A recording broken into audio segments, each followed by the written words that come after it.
Today on Locked On Rockies. Well, really, what is there to say at this point?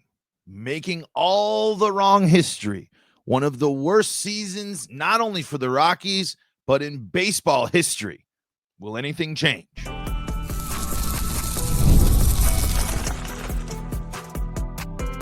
You are Locked On Rockies, your daily Colorado Rockies podcast. Part of the Locked On Podcast Network, your team every day. Rock on Rockies fans, welcome into the Locked On Rockies podcast for today, the 28th day of April in the year 2025. I'm your host of the Locked On Rockies podcast, Paul Holden, bringing you your daily Colorado Rockies talk right here on the Locked On Podcast Network, where you can find your team every day. If your team is the Colorado Rockies still throughout this season and you're still rocking and rolling with us here on the Locked On Rockies podcast, thank you so much for making us your first listen of the day. We're free and streaming on your favorite streaming services and on the Locked On Rockies YouTube channel, where you can be part of the show. You can fire off your Rockies hot takes. You can let me know what's on your mind when it comes to the Colorado Rockies by firing off those hot takes over there in that Locked On Rockies YouTube comment section. Every time you like a video, when you leave the comments, when you check out the show, you're a big time help and support. So really do appreciate that. And again, thank you so much for making us your first listen of the day. Today on Locked On Rockies, Rockies have lost 13 of their last 14 games. They're off to one of the worst starts in not only just franchise history, but major league history. And it doesn't look like it's going to get any better anytime soon as the injuries continue to mount up. And the Rockies, plain and simply, just can't hang. I mean, they strike out, they can't hit. There's nothing clutch. They commit errors on defense. They have their starting pitching has been disappointing, to say the least, and they haven't been able to come up big in close ball games. There was some energy, some life, making some noise at least against the Reds in a couple of late rallies there. But look what happened on Sunday. And again, the Rockies have not won a baseball game since the second game of the doubleheader on April the 20th there. So, yeah. We got a lot to talk about today. Before we dive into all of that, got to let you know that today's episode is brought to you by Amazon Fire Stick or Fire TV Stick 4K. Did you know your Fire TV is also an Xbox? Turn any TV into your gaming and entertainment hub with Fire TV Stick 4K devices. No console required. Head to Amazon.com/Fire TV Locked On to get started. Xbox Game Pass Ultimate subscription and compatible controller required. So, dominated by the Reds in the finale there. Another situation, another game in which the Rockies had two pitchers. I had Hunter Green in the game on, Saturday? And then Lodolo there on Sunday against the Reds, where they absolutely steamrolled them with, what else? A ton of strikeouts. And in the midst of that, let's just go over just kind of the storylines that have started forming here as a result of this. Ryan McMahon gets a off day on Sunday after falling for a 2 for 50 slump. And that includes during that time 25 strikeouts in 13 games. And so that let's start there. The people who are supposed to be and the veteran players that are supposed to be the ones that are stepping up and carrying and helping support and be part of the foundation for the Rockies have disappointed, and that's headlined by Ryan McMahon. This stretch in this season, yes, it can get better, but this is another example of the frustrations of making Ryan McMahon the main focus, the guy that was supposed to be kind of the one that's going to carry this Rockies offense. He's not consistent enough to be a 3 or 4 hole hitter that's going to do big damage for the Rockies. But now the Rockies don't have any other options, because here's the injury issues that the Rockies are currently dealing with here. By the way, I pulled that McMahon stat from Thomas Harding, struggling McMahon, waiting on one pitch to get a feeling back from MLB.com. We now jump over to Purple Row here to just give us the injury summary here of what's been going on with the Rockies as well. Thairo Estrada was signed to play second base over the offseason as a stopgap with the departure of Rogers. He suffered a wrist fracture during spring training after being hit by a pitch and was given a 4 to 8 week timeline for return. Unfortunately, the fracture is not healing as quickly as anticipated, and he was moved to the 60-day injured list. Second baseman and outfielder Tyler Freeman, obtained from the Cleveland Guardians in exchange for Nolan Jones, aggravated an oblique strain while taking swings in the batting cage and was placed on the IL retroactive to April 11th. Ezequiel Tovar sustained a left hip injury in the Rockies' very first series of the season against the Tampa Bay Rays. The injury had been nagging him throughout the early season, and the Rockies finally chose to place him on the injured list. He will exceed the initial 10 days on the injured list, and manager Bud Black has suggested the injury could persist throughout the season, even if he returns. Utility infielder Aaron Schunk was called up to fill in for Tovar at shortstop and was doing admirably, but sustained a groin strain in Friday's series opener against the Reds.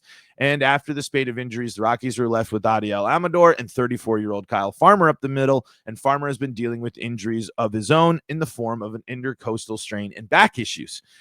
Meanwhile, catcher Drew Romo has missed the first month of the season with a broken finger sustained in spring training.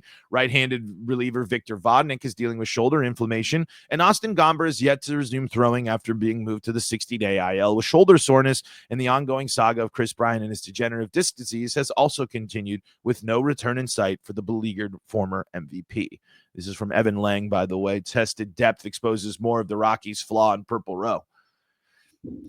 So as a result of all of those injuries, which are massive, right? I mean, the Rockies would not be in this situation. They'd probably be in a similar situation, but not 4 wins, not historically bad, worst start to this, an MLB season since 2002, and it's probably even gotten worse of that since then.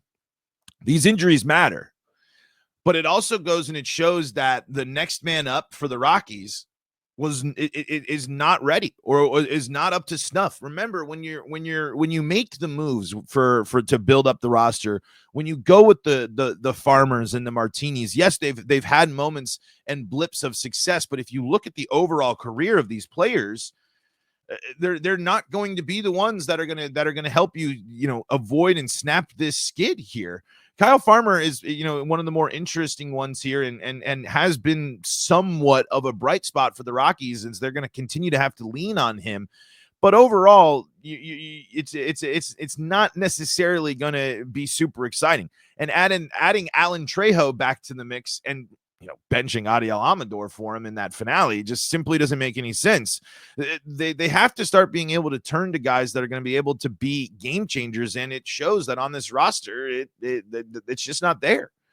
I appreciate that Farmer has been able to be at least somewhat productive, but when you're counting on Kyle Farmer or Nick Martini to be your big clutch bat, your 4-hole hitter, these guys that really aren't going to bring necessarily a lot of thump, I think, overall to your team, you're going to struggle. I mean, right now, when you're looking at the heart of the order here, when Kyle Farmer's batting 5 for you, and when you I just look at the rosters and I look at the lineups and everything, and you just kind of you're not surprised, right? I mean, Owen Miller, Alan Trejo, Kyle Farmer, all in the lineup yesterday for the Rockies. And sure, it's fine enough, but the Rockies got 3 hit yesterday while also striking out 9 times against Nick Lodolo. No hit until, what was that, the 4th, 5th, 6th inning yesterday?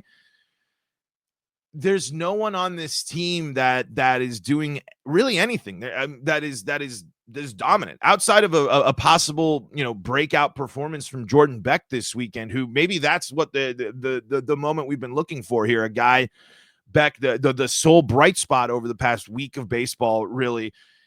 Maybe that's the sign that we're starting to see. But there are people that needed to take step forwards, players that needed to take step forward this year, and unfortunately we haven't seen it. Saw Michael Toglia maybe do a little bit more, but this team is so, not only bad right now, but it just seems kind of, I don't know if hopeless is the right word, but there's no answer on this roster.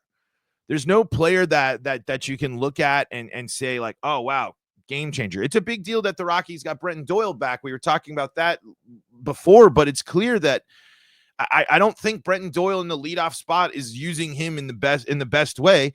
But who are the Rockies going to have lead off outside of Brenton Doyle?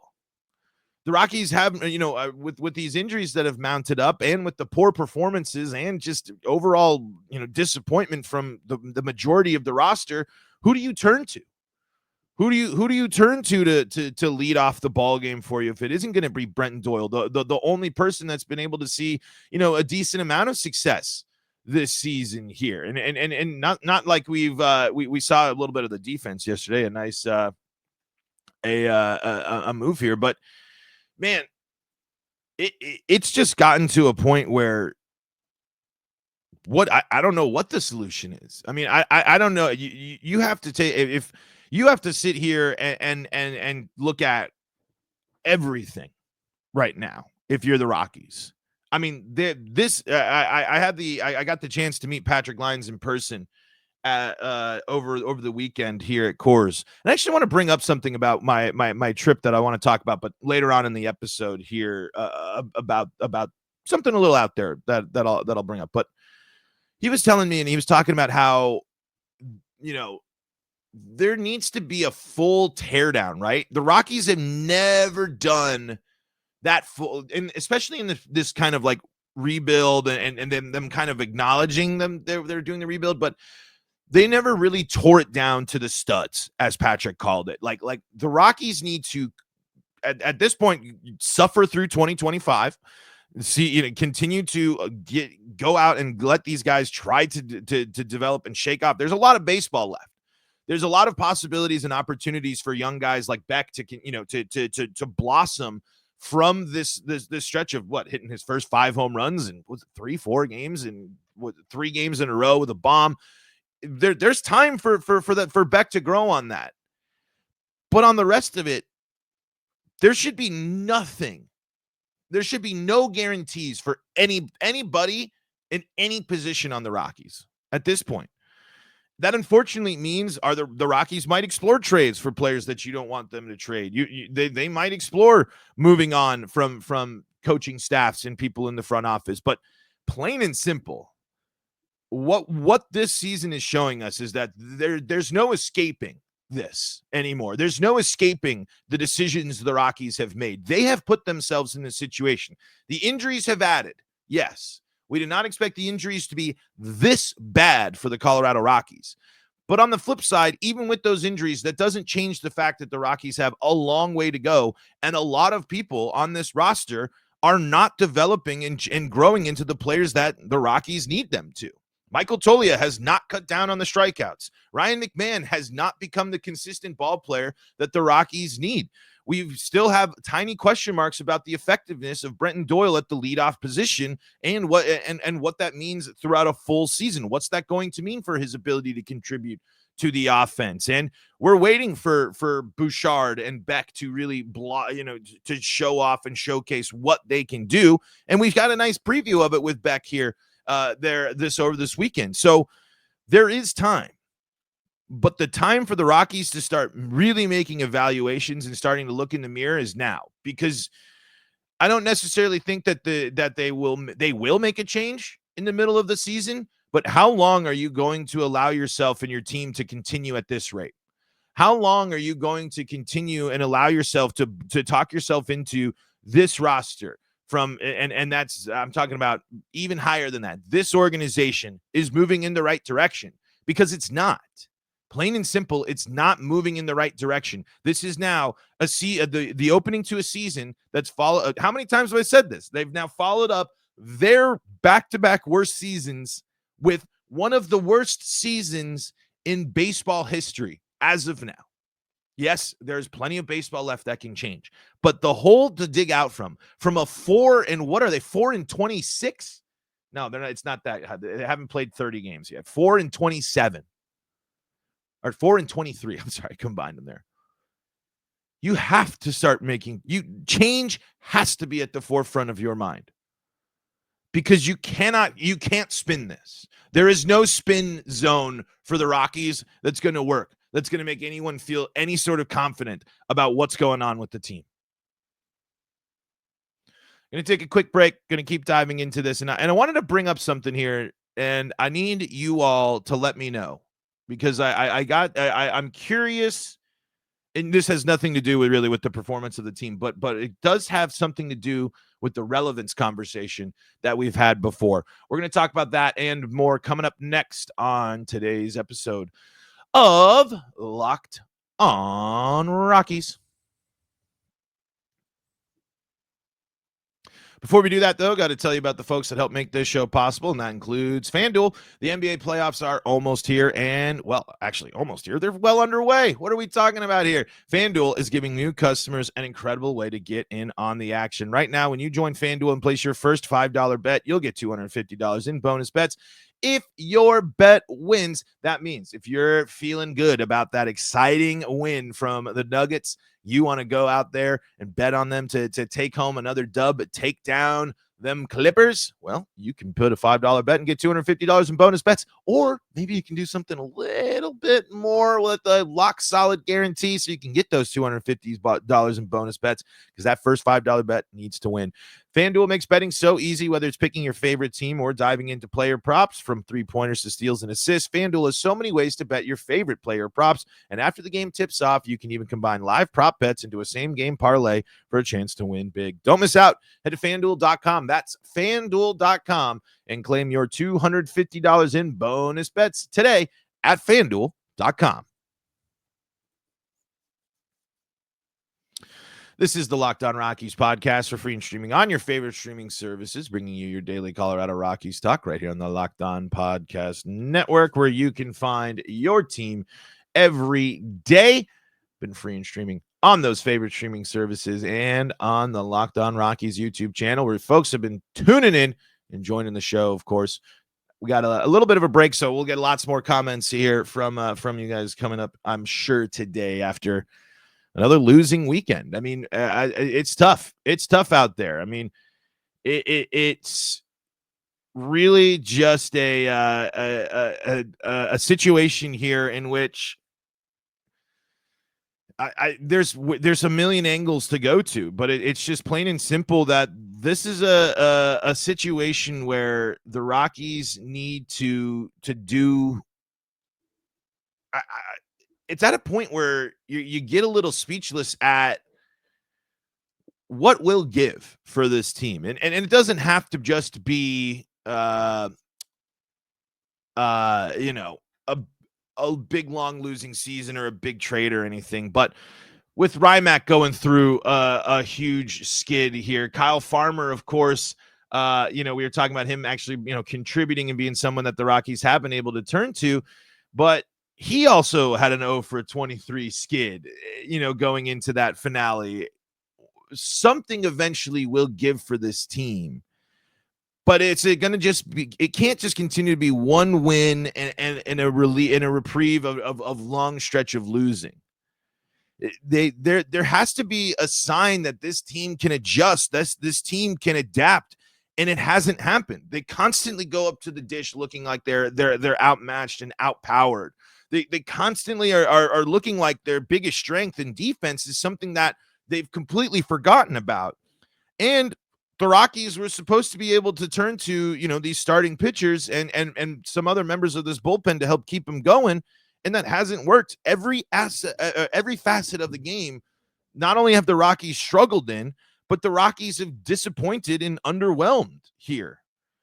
This is something where it exposes so much more than just a bad roster. These results and the results of the last two seasons and everything leading up to this moment are a compounded results of constant misevaluation and a lack of true want to build something great. You back down and tripled down and quadrupled down, telling us, hey, wait and see, the best is coming. We're draft and develop. We got this. But then when these guys get up to the major leagues, they struggle mightily. So how are you going to address that? How are you going to make sure that when Zach Veen comes back up to the Rockies for another stint this year, that he's not completely outmatched by the competition, that he's not striking out at the rate that he is? How are you going to help Jordan Beck grow and build from this, from hitting all these home runs? How are you going to make him how are you going to make him and Bouchard more consistent players? What are you going to do? Because you haven't shown an ability to develop these players. You might have gotten them to a successful at the AAA level. You might have gotten them there, but where and how is this team going to start developing these players to that next level, to the level of impact that they've been able to develop players in the past? Because we haven't seen that.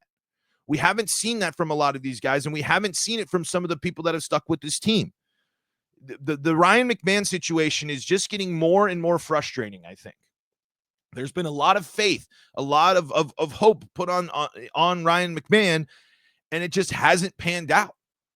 And of course, the Chris Bryant injuries, and if the Rockies had Ezequiel Tovar in the lineup, I do believe that this would be a different situation, and they wouldn't be this bad. They wouldn't be historically bad.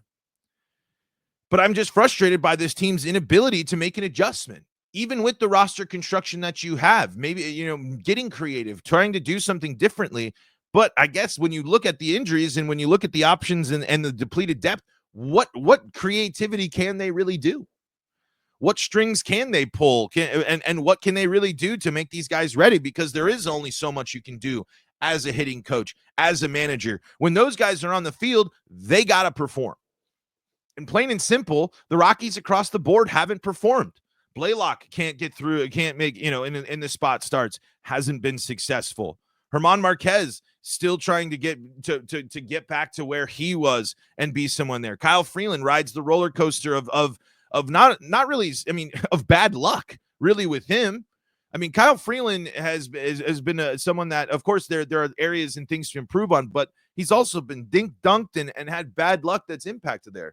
Bad luck has played a role into this for sure for the Rockies, but it's not just bad luck. This season is exposing so much more about how poorly everything has been going throughout this organization. And that includes at the forefront their draft and develop mindset, because there needs to be we need to see a lot more from a lot of players to start really raising our eyebrows and saying, hey, these guys, the Rockies scouting and the development team is on the right track. Wanted to just read a little bit more here. From Thomas Harding on MLB here. McMahon hasn't been alone in struggling. The Rockies are 4-23 now, joining the 2024 White Sox, 22 Reds, 03 Tigers, 1988 Orioles, 1936 Browns, and 1932 Red Sox as the only team in the modern era since 1901 to lose at least 22 of their first 26 games. They're 3-8 at Coors. I've got to start producing, got to start helping the team, McMahon said. I can't be in the 3-hole doing what I'm doing. As the Rockies' longest tenured position player, he debuted in 2017, the first of 2 postseason years. McMahon has carried the mantle of sounding board, an example for a squad that skews young. As rough as the season has been for him and the team, McMahon maintains credibility because of the behaviors he models. I think I do a good job just showing up and being the same guy, McMahon said. There are a lot of things that they less experienced teammates don't have their heads completely wrapped around on a daily basis, so I'm still trying to be there to give them answers if they need help. Just because I'm not playing well doesn't mean I don't have a grasp on different things, so I'm still trying to be a sounding board for the team. The current struggles are extreme, but McMahon has battled downturns in recent seasons. The past couple of years, however, there were extreme hot streaks in it early and in the middle, but is worn out at the end. Even this year, McMahon had a 7-game hit streak before the crash. It's a humbling game, a very hard game, said McMahon, who said he's been talking with new hitting coach Clint Hurdle about adjustments, but bringing those to the game is taking time. All I can do is show up, keep being myself, make sure I'm here to support my teammates, and keep working. I'm at the show up and play baseball stage. I don't feel sorry for myself. I show up ready to work, and I come in every day with a good attitude and make sure I'm listening to the hitting coaches. We're working, trying to figure it out. And I think that's probably the message across the board. I mean, they're working on it. And unfortunately, baseball is one of those games where it might take a while to go through this, but for it to be historically bad, for it to continue at a historically bad rate, something does have to give, though. As much as we can allow the time, as much as we can say that there is more baseball left and all that stuff, the results of this first month of the season is just another example of the concerns and worries that people had. Yes, they're working on it, they're fighting through it, they're getting through it, but and something does got to give at some point. But I got to imagine that confidence not only has shrunk, we know confidence has shrunk amongst the Rockies fans, but I'm wondering how much confidence is shrinking in that locker room, in that clubhouse. How do you break out of this? How do you start changing things up? How do you break the mindset that you're in right now? That's a conversation that the Rockies are really going to have a conversation about here. All right, let's have a quick conversation about something good that's been happening lately, a good sign when it comes to development and something for us to keep our eyes on, and that includes Jordan Beck. And I want to talk about something I noticed while being in Denver as well, and I want to get your insight into this as well. So stick around here, quick break, and let's talk some positive news here, and that includes a possible Beck breakout. Let's do that next on Locked On Rockies. Before we do that, though, got to tell you about the folks that help make this show possible, and that includes Gametime. Well, did you know that Gametime just got me actually to Coors Field this past weekend? I got a great deal on seats for me, my buddy, and my wife when we went to Coors Field to go check out the Rockies take on the Reds.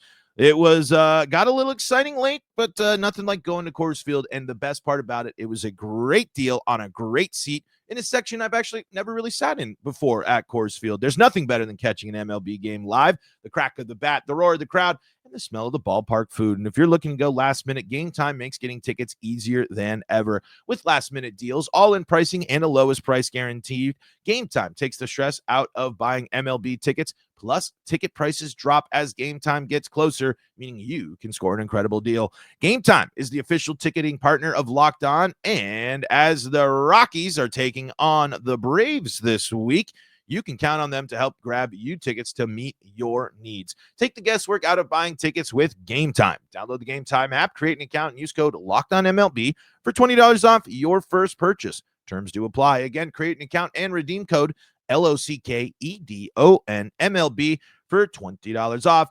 Download Gametime today. Last minute tickets, lowest price guaranteed.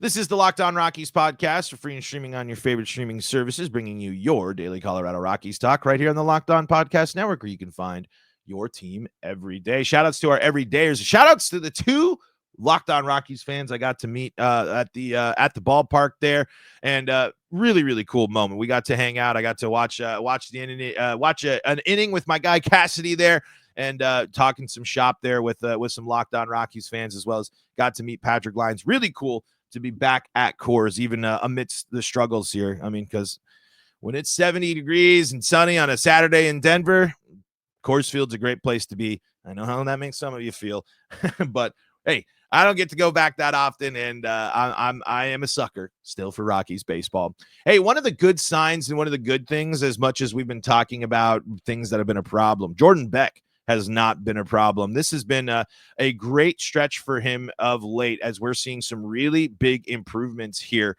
What's really exciting when you're looking at some of the numbers for him, not only in the recent stretch for Jordan Beck, 364 batting average in his last 7 games, 423 OBP with a slugging of 1.045. Of course, this massive stretch of hitting home runs, 5 home runs in his last 7 games, 6 RBI in that time. Strikeouts, still a bit of a problem, but this is a sign, right? When we're looking for positive things, when we're looking for breakout moments, when we're looking for stuff that could turn the story around, not only for the Rockies, but for young guys trying to make their name in this Rockies outfield, this is the type of stretch that we need to start seeing from some of these guys. We need to start seeing, guys like Beck go on these things. And what a big moment for Jordan Beck here, as when you're comparing and looking at some of the numbers here, he's now in only in 46 at-bats this year. He had 170 at-bats at the major league level last year. Of course, we know with what happened there. But in only 46 at-bats this year, Jordan Beck has more home runs than he hit last year with 5. He's only 3 RBI short and 3 stolen bases short. with his average, his OBP, and his OPS higher, of course, because it's a much smaller sample size. But when we're talking about those impact kind of stats right here, more home runs. It took him 170 at-bats in 2024. He had 3 home runs. Took in 46 at-bats this year. He has 5. In 170 at-bats, he had the 13 RBI. In 46 at-bats this year, he's got the 10. I know the home runs are doing a heavy lifting, but he hit the ball. He hit the home runs. Why take that away from him? And I think what else is a good sign here, too, in 46 at-bats, 4 stolen bases compared to the 7 last year. Those are the signs, right? Those are the things that to be taking away here, at least as well. When we're looking for at least the little tiny slivers of hope there, Jordan Beck could be that gateway. Jordan Beck could be the guy that could ignite this offense. Adiel Amador hits his first home run and has started to be, start showing a little bit more comfort at the major league level. Still has a whiles to go and still has some question marks certainly, but hits the home run, has an RBI double here in his last 7 games here for Amador. 286 batting average, 412 OBP, slugging a 571, 3 RBI at that time. Kind of a similar situation when you compare it to his small sample size last year. He's just about matched the amount of major league at-bats that he's had this year, and he's improved in all the statistical categories. So small sample sizes, small stuff, sure. But when we are looking for good signs from young guys, we got to keep our eyes on what Beck and Amador are doing here. And if they can continue to build off of what's been a solid, good stretch for them at the dish here. Still, of course, some question marks, Amador, with some of the defensive stuff. We have seen some stuff be a bit of a problem. We, of course, seen that the strikeouts still an issue with the Rockies in general. But there are small signs here from a couple of young guys that are doing big things. We're running a little long, but I wanted to bring something up, and I wanted to ask you guys a question here, and I'm going to bring this up on tomorrow's episode too for those that maybe don't make it this far. When I was in Denver over the weekend, I noticed, and I was in multiple places with multiple TVs, and not a single venue had the Rockies game on. I went to 3 venues this weekend, all of which you would assume would have the Rockies game on. And I kind of was thinking, is it these places don't pay or have the streaming service? Or is it that total lack of relevancy? There was an MLB TV up having Dodgers Pirates on. And of course, it was in the middle of playoffs with both the Nuggets and Avs, of course, in the playoffs. A couple of games happened in those series while I was there, but there was also a couple of off days where those weren't. But where the NBA and NHL regular season postseasons were on all the TVs, as well as NFL draft coverage. And there wasn't a single venue. I did not see the Rockies game on TV at a single place that I went to over in Denver. The only place I saw the Rockies on was when I went to Coors Field on Saturday. Is that the norm? Are the Rockies just not even on TV at bars anymore? Like, do the Rockies not even with the change in the streaming service and this horrible season? They don't even get a third TV at the bar. We got MLB TV, we got Sports Center, we got everything else but the hometown baseball team. And I think that is a huge problem, because that means even less people are even watching or absorbing Rockies out of the corner of their eye at their favorite sports bar. So let me know, are the Rockies on TV anywhere?